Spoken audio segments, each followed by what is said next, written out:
அனைவருக்கும் வணக்கம். இன்னைக்கு நம்ம என்ன பார்க்க போகிறோம் அப்படின்னு சொல்லி பார்த்தீங்கன்னா, அத்தியாவசிய பொருட்கள் சட்டம் 1955 மற்றும் ஜிஎஸ்டி 2017.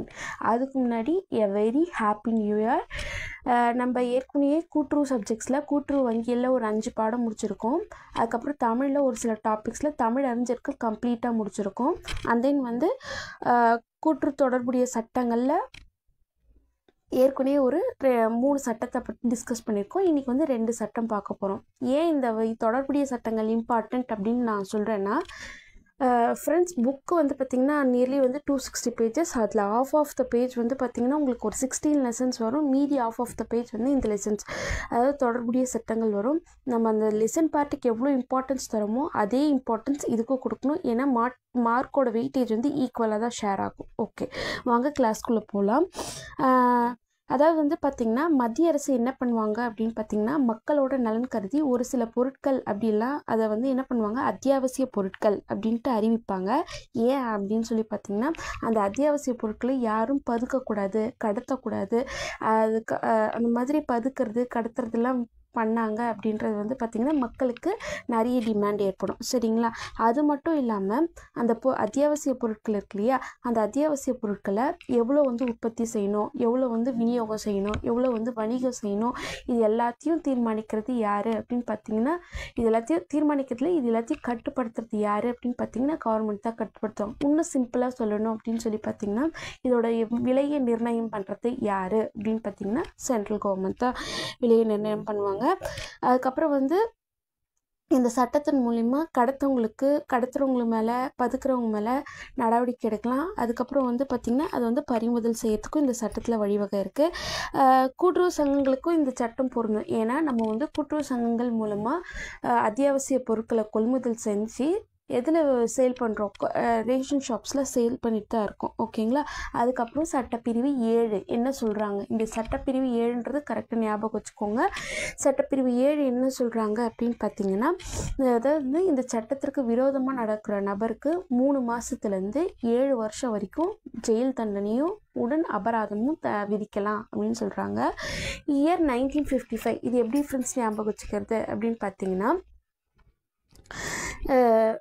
ஒரு மனுஷனுக்கு எசென்ஷியல் தேவை அப்படின்னு பார்த்தீங்கன்னா 3 தான்: உணவு, உடை, இருப்பிடம். ஓகேவா?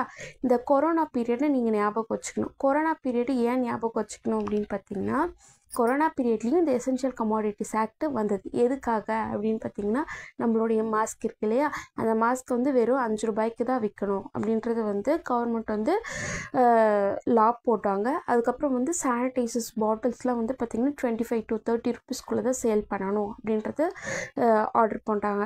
அது வந்து ஒரு குறிப்பிட்ட பீரியட் வரையும் நமக்கு வந்து அந்த இதில் ப்ராசஸில் தான் சேல் பண்ணணும் அப்படின்னு கொடுத்து மக்களோட நலன் கருதி இந்த முடிவு கவர்மெண்ட் எடுத்தாங்க. இதுதான் வந்து எசென்ஷியல் கமாடிட்டிஸ் ஆக்ட்.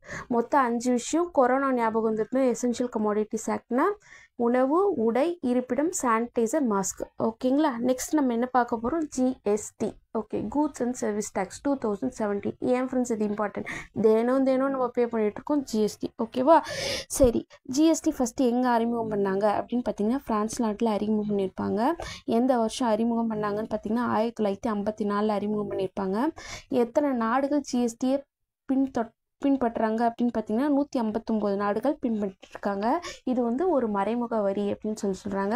அதுவும் இல்லாமல் இது வந்து ஒற்றை வரி விதிப்பு முறை. இதுக்கான எக்ஸ்பிளேஷன்லாம் பின்னாடி ஃபுல்லாக டீட்டெயில்டாக வரும். அதுக்கப்புறம் வந்து பார்த்திங்கன்னா, பல்வேறு வரிக்கு பதிலாக இது ஒரே ஒரு வரியாக இருக்கணும்னுட்டு 122வது சட்ட மசோதாவை தாக்கல் பண்ணியிருப்பாங்க. ஆனால் 101வது சட்ட திருத்தமாக இது வந்து நடைமுறைக்கு வந்திருக்கும். ஏன்னா 122வது சட்டமன்ற ஏதோ வந்து எல்லா மசோதா தாக்கல் பண்ணுறதும் நிறைவேற்ற மாட்டாங்க. எது தேவையோ அது மட்டும்தான் நிறைவேற்றுவாங்க. அந்த மாதிரி நிறைவேற்றின 101வது சட்ட திருத்தம் எது அப்படின்னு பார்த்தீங்கன்னா ஜிஎஸ்டி. இதுக்கு வந்து இயர் வந்து 2017 ஜூலை 1. இது எப்படி ஃப்ரெண்ட்ஸ் ஞாபகம் வச்சுக்கிறது அப்படின்னு பார்த்தீங்கன்னா, ஒரு மனுஷனாக போனால் வாரத்துக்கு 7 நாளும் டேக்ஸ் கட்டி ஆகணும். ஸோ 2017 இந்த 17ன்றது வந்து 1st of ஜூலை மந்த், 1ஆம் தேதி ஜூலை மாதம்ன்றது வந்து 7. ஓகேங்களா? இது வந்து இப்படி ஞாபகம் வச்சுக்கலாம். அதுக்கப்புறம் வந்து மத்திய அரசு மாநில அரசு வந்து 17 வகையான வரிகள் தனித்தனியாக விதிச்சிட்டு இருந்தாங்க. அதுக்கப்புறம் வந்து 22 வகையான செஸ் வரிகள் அப்படின்னு பார்த்திங்கன்னா மதிப்பு கூட்டு வரிகள், வேல்யூ ஆட் டாக்ஸஸ் இருந்தது. இது எல்லாத்தையுமே ஒரே வரியாக நியர்லி வந்து ஒரு 50 வரியை எல்லாத்தையும் எடுத்துகிட்டு வந்து ஜிஎஸ்டியோட ஆட் பண்ணிட்டாங்க. எல்லாமே ஒரே வரி ஜிஎஸ்டி, அவ்வளோதான். ஜிஎஸ்டியோட வகைகள் என்னென்ன வகை அப்படின்னு பார்த்திங்கன்னா, நம்மளோட இந்தியாவில் இரட்டை அடுக்கு டூ மாடல் சிஸ்டம் அப்படின்னு சொல்கிறாங்க. இரட்டை மாதிரியை பின்பற்றப்படுகிறது அப்படின்னு சொல்கிறாங்க. அதுக்கப்புறம் மத்திய மற்றும் மாநில அரசுகளில் ஜிஎஸ்டி வரியானது நிர்வாகம் பண்ணுறாங்க. ஓகே, மத்திய அரசும் ஒரு சில விஷயத்த நிர்வாகம் பண்ணுறாங்க, மாநில அரசும் ஒரு சில விஷயத்த நிர்வாகம் பண்ணுறாங்க. வாங்க பார்க்கலாம் என்னன்ட்டு. அதாவது வந்து 3 வகையான ஜிஎஸ்டி இருக்குது. ஒன்று வந்து பார்த்திங்கன்னா சிஜிஎஸ்டி, இன்னொன்று எஸ்ஜிஎஸ்டி, இன்னொன்று ஐஜிஎஸ்டி. சிஜிஎஸ்டி அப்படின்ற வரி யார் அப்படின்னு பார்த்திங்கன்னா மத்திய அரசின் ஜிஎஸ்டி வருவாய். அதாவது வந்து சென்ட்ரலில் நடக்கிற எல்லா வரி தொகையும் மத்திய அரசு வந்து வசூல் செய்வாங்க. அதுக்கப்புறம் மாநில அரசு எஸ்ஜிஎஸ்டி அப்படின்றது வந்து பார்த்திங்கன்னா மாநிலத்தில் நடக்கிற விற்பனை எல்லாத்தையும் யார் அந்த வருவாயை கலெக்ட் பண்ணுவாங்க அப்படின்னு பார்த்திங்கன்னா எஸ்ஜிஎஸ்டி. அதுக்கப்புறம் ஐஜிஎஸ்டி அப்படின்னு பார்த்திங்கன்னா 2 மாநிலங்களுக்கு இடையே நடக்கும் விற்பனை இருக்கு இல்லையா, அது மூலம் வருவாயை யார் கலெக்ட் பண்ணுவாங்க அப்படின்னு பார்த்திங்கன்னா சென்ட்ரல் போர்டு தான், மத்திய அரசு தான் வசூலிப்பாங்க. ஓகே, ஜிஎஸ்டி அப்படின்றது வந்து பார்த்திங்கன்னா ஒரு நுகர்வு அடிப்படையிலான வரி. ஏன் அப்படின்னு பார்த்திங்கன்னா தமிழ்நாட்டில் ஒரு கார் வந்து மேக் பண்ணுறோம் அப்படின்னு சொல்லி பார்த்திங்கன்னா இங்கேருந்து மகாராஷ்டிராக்காரங்க அதை வாங்குறாங்கன்னா மகாராஷ்டிரா பீப்புள் தான் வந்து நமக்கு வரி பே பண்ணுவாங்க. அதனால் இது கம்ப்ளீட்டாக யாருன்னு இது கன்சியூமர் பேஸ்டு டேக்ஸ் அப்படின்னு சொல்கிறாங்க. அதுக்கப்புறம் ஜிஎஸ்டியோட விகிதங்கள் மொத்தம் 5 விகிதத்தில் இருக்குது. 0%, 5%, 12%, 18%, 28%. 0%னா நம்மளோட உப்பு, வெல்லம், அதுக்கப்புறம் காய்கறி இதெல்லாம் வந்து 0%ல் வரும். 5%ல் வந்து என்னென்ன வரும் அப்படின்னு பார்த்திங்கன்னா டீ பவுடர், காஃபி பவுடர் இதெல்லாம் வந்து 5%ல் வரும்.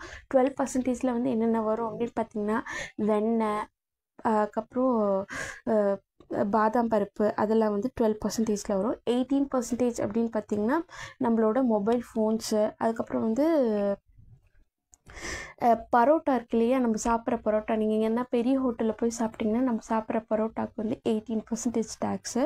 அதுக்கப்புறம் வந்து பார்த்திங்கன்னா கம்ப்யூட்டர்ஸு, ஃபோன்ஸு, பரோட்டா, ஓகேவா 28%. இதுதான் ஃப்ரெண்ட்ஸ் எனக்கு கொஞ்சம் ஷாக்கிங்காக இருந்தது. நம்ம தினமும் யூஸ் பண்ணுற பேஸ்ட்டுக்கு வந்து 28% டேக்ஸு. அண்ட் தென் வந்து காரு இந்த மாதிரி கொஞ்சம் லக்ஸுரியான ப்ராடக்ட்ஸ்க்கு எல்லாத்துக்குமே வந்து 28% டேக்ஸ், ஓகேவா. அதாவது வந்து இந்த ஜிஎஸ்டி வரிக்குள்ளே என்னென்னலாம் கொண்டு வந்தாங்க, ஜிஎஸ்டி வர்றதுக்கு முன்னாடி நம்ம ஒரு டேக்ஸ் பே பண்ணிட்டு இருந்தோம் இல்லையா, ஒரு டேக்ஸ் சிஸ்டம் இருந்தது. அது இந்த 50 வரியில் ஒரு சில வரி மட்டும் நாங்கள் இங்கே கொடுத்துருக்கோம். அதாவது வந்து கலால் வரி அப்படின்னு சொல்லுவாங்க, டியூட்டி டேக்ஸு, சர்வீஸ் டேக்ஸு, அது மட்டும் இல்லாமல் வேல்யூ ஆடட் டேக்ஸு, அதுக்கப்புறம் மட்டும் இல்லாமல் இந்த செஸ் டேக்ஸு, இதெல்லாம் வந்து மத்திய அரசோட வரி, இதெல்லாம் ஜிஎஸ்டிக்குள்ளே கொண்டு வந்தாங்க. அதுக்கப்புறம் மாநில அரசோட value added tax, sales tax, entertainment tax, அதுக்கப்புறம் வந்து அட்வர்டைஸ்மெண்ட்லாம் பண்ணுறோம் இல்லையா அதுக்கான டேக்ஸு, லாட்ரியில் இருக்கிற டேக்ஸு, அதுக்கப்புறம் வந்து இதெல்லாம் வந்து மாநில அரசோட அதாவது வந்து இதெல்லாம் மாநில அரசு வரிக்குள்ளே இருந்தது. இதெல்லாம் வந்து ஜிஎஸ்டிக்குள்ளே கொண்டு வந்தாங்க, ஓகேங்களா. அதுக்கப்புறம் எஸ்ஜிஎஸ்டி மற்றும் சிஜிஎஸ்டி இருக்கு இல்லையா, இவங்களோட வரி விகிதத்தை யார் முடிவு பண்ணுறாங்க, நான் இவ்வளோ பர்சன்டேஜ் எடுத்துக்கணும், நீ இவ்வளோ பர்சன்டேஜ் எடுத்துக்க அப்படின்றது வந்து யார் முடிவு பண்ணுறாங்கன்னா சென்ட்ரல் மத்திய அரசும் மாநில அரசும் இணைந்தே தான் முடிவு பண்ணுறாங்க. அதுக்கப்புறம் வந்து ஒத்திசைவு பெயரிடும் முறை, இது எப்படின்னா ஒரு சின்ன கான்செப்ட்.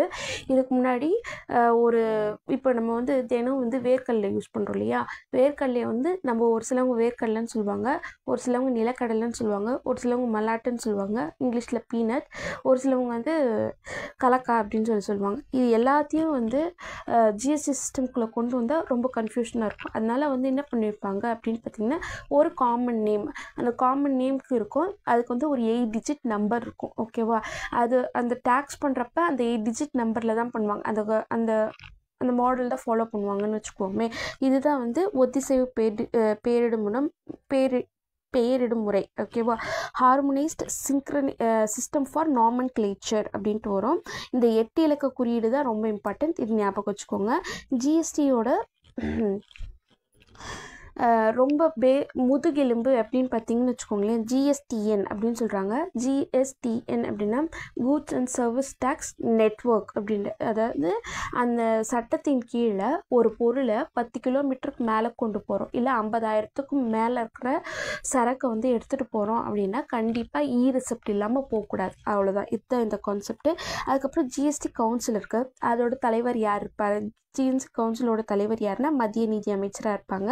அதுக்கப்புறம் அதில் யார் யாரெல்லாம் மெம்பர்ஸ் இருப்பாங்க அப்படின்னு பார்த்தீங்கன்னா, மாநில வருவாய் அமைச்சர், மாநில நிதி மற்றும் வரி விதிப்பு அமைச்சர்கள் ஆகியோர் கொண்ட அமைப்பு வந்து என்ன பண்ணுவாங்கன்னா, அவ்வப்போது கூடி என்னென்னலாம் சேஞ்சஸ் கொடுக்கலாம், என்னென்னலாம் அப்கிரேடேஷன் கொடுக்கலாம், என்னென்னலாம் வரி விகிதத்தை முடிவு பண்ணலாம் அப்படின்றதெல்லாம் சொல்கிறது யார் அப்படின்னு பார்த்தீங்கன்னா இந்த ஜிஎஸ்டி கவுன்சில் தான்.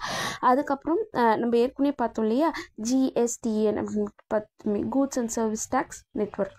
இவங்க வந்து என்ன அப்படின்னு பார்த்தீங்கன்னா ஜிஎஸ்டியோட தகவல் தொழில்நுட்ப முதுகெலும்பாக இருக்காங்க அப்படின்றாங்க. ஏன்னா ஒரு ஜிஎஸ்டி ப்ராசஸ் வந்து ஒரு மேனுஃபேக்சர் இருக்காங்க, மேனுஃபேக்சர் கிட்டேருந்து ரீட்டெய்லர் வாங்குகிறாங்க, ஹோல்சேலர் வாங்குகிறாங்க அப்படின்னா ஒவ்வொன்றுத்துலேயும் நிறைய ப்ராசஸ் இருக்குது. ஒரு டேட் இருக்கணும், ஒரு ஜிஎஸ்டிஎன் நம்பர் இருக்கணும், எந்த டேட்டில் எவ்வளோ அமௌண்ட்டு க்ரெடிட்டில் பண்ணுறாங்களா டெபிட், அந்த மாதிரி நிறைய விஷயத்த வந்து இந்த ஜிஎஸ்டிஎன் செட்டப்புக்குள்ளே தான் இருக்குது. அதனால் வந்து இது வந்து முதுகெலும்பு, ஜிஎஸ்டியோட முதுகெலும்பு யார் அப்படின்னு கேட்டாங்கன்னா ஜிஎஸ்டிஎன். ஓகேவா? ஜிஎஸ்டின்றது வந்து பார்த்திங்கன்னா அதுதான் இந்த அமைப்பு வந்து ஒரு புதிய வரி விதிப்பு பரிபாலன முறைக்கு தேவைப்படும் தகவல் தொழில்நுட்ப வசதிகளை உருவாக்கி தருகிறது. அதாவது எல்லா செட்லேயும் இந்த ஜிஎஸ்டிஎன் வந்து ரொம்ப பெரிய ரோல் ப்ளே பண்ணுது அப்படின்னு சொல்லுவாங்க. இது வந்து ஜிஎஸ்டின்றது வந்து என்ன பார்த்தீங்கன்னா பன்னிலை கொண்டு இலக்கை பொறுத்த ஒரு வரி விதிப்பு முறை அப்படின்னு சொல்கிறாங்க. ஏன் அப்படின்னு பார்த்தீங்கன்னா, ஒரு ட்ரெஸ் கம்பெனின்னு வச்சுக்கோமே, ஒரு ட்ரெஸ்ஸை ஃபஸ்ட்டு யார் மேனுஃபேக்சர் பண்ணுறாங்க? மேனுஃபேக்சர் பண்ணுறது ஒருத்தவங்க மூலப்பொருட்களான பஞ்சு அதெல்லாம் வாங்கி அந்த ட்ரெஸ்ஸை மேக் பண்ணி விற்கிறாங்கன்னு வச்சுக்கோங்க. மேனுஃபேக்சரர் வந்து ஹோல்சேலருக்கு கொடுப்பாங்க. ஹோல்சேலருக்கு அவர் ஒரு 100 ரூபாய்க்கு ரெடி பண்ணுறாருன்னா அவருக்கு ஒரு 10 ரூபா டேக்ஸ் இருந்துச்சுன்னா 110 ரூபா போக 110 ரூபாய்க்கு இவருக்கு விற்கிறாங்கன்னு வச்சுக்குவோம். இவர் வந்து என்ன பண்ணுவார்னா இன்னும் ஒரு 20 ரூபாய் ஆட் பண்ணி 130 ரூபாய்க்கு ரீட்டெய்லர் கொடுப்பாங்க. 130 ரூபான்றது வந்து 150 ரூபா ப்ளஸ் டேக்ஸ் அப்படின்ட்டு நமக்கு வரும் ஒரு ப்ராடக்ட். ஓகேங்களா? ஒரு ப்ராடக்ட் ஜிஎஸ்டி வந்து ஒரு பொருள் ஒரு ஸ்டெப்பையும் தாண்ட என்ன ஆகும்னா எல்லாத்துக்குமே ஜிஎஸ்டி வந்துட்டே தான் இருக்கும். அதுதான் இந்த கான்செப்ட் சொல்லுவாங்க. ஜிஎஸ்டி என்பது ஒரு புரிந்து கொள்ளத்தக்க பன்னிலை கொண்ட இலக்கை பொறுத்த ஒரு வரி விதிப்பு முறை என கூறலாம். ஒவ்வொரு மதிப்பு கூட்டுதல் சேவைகளுக்கும் பின்னால் அந்த வரி விதிக்கப்படுகின்றது. ஓகே, இப்போ நம்ம சொன்ன கான்செப்ட் தான் ஃப்ரெண்ட்ஸ். பன்னிலை அப்படின்னா என்ன அப்படின்னு பார்த்திங்கன்னா, ஒரு பொருள் தயாரிக்கணும் அப்படின்னா தயாரித்து இறுதி விற்பனைக்கு வரத்துக்குள்ளே நிறைய ஸ்டேஜஸ் இருக்குது அப்படின்னு சொல்லுவாங்க. ஃபஸ்ட்டு என்ன மூலப்பொருள் வாங்குறது, அதுக்கப்புறம் தயாரிக்கிறது, அது குடோனில் வச்சுருக்கிறது, அதுக்கப்புறம் அது விற்பனையாளருக்கு விற்பனை செய்கிறது, அதுக்கப்புறம் ஃபைனலாக யாருக்கு? பயனாளிக்கு வர்றது. ஓகேவா? இதுக்கப்புறம்